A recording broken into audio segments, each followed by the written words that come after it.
To convert a percent to a fraction, we will simply use the fact that a percent means per 100.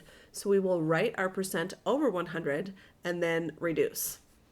So if I'm converting 25% to a fraction, I'm going to write 25 over 100 because that means per 100. 25 over 100 would reduce. Dividing by 5, I would get 5. Dividing by 5, I would get 20. I could reduce even further. Dividing by 5 again, I get 1. Dividing by 5 again, I get 4. And so a fraction in lowest terms would be 1/4. Remember that if percent contains a fraction, we don't love that. So for instance, in this case, 16.5 over 100 is not okay to leave your answer that way. So instead, I might move that 1 decimal to the right, which means move the decimal on the bottom 1 to the right. So that would be 165 over 1,000 rather than over 100. And then of course I would reduce. If I divided by 5, I would get 33. If I divided by 5, I would get 200. 33 over 200. Here are 3 that we will practice together. We're converting each of these to a fraction. So 23 over 100.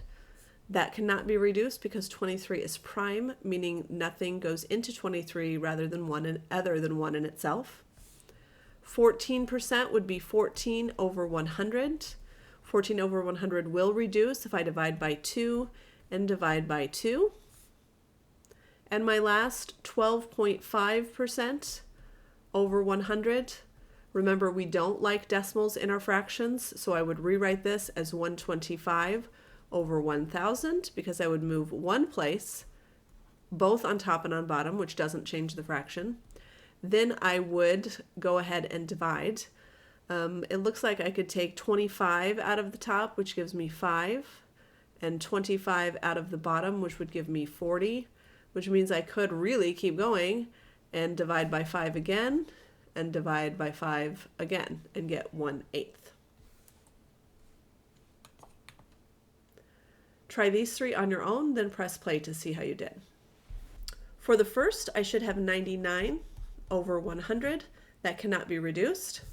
For the second, 50 over 100, which obviously reduces. Divide by 50 on top, divide by 50 on the bottom. I get 1/2.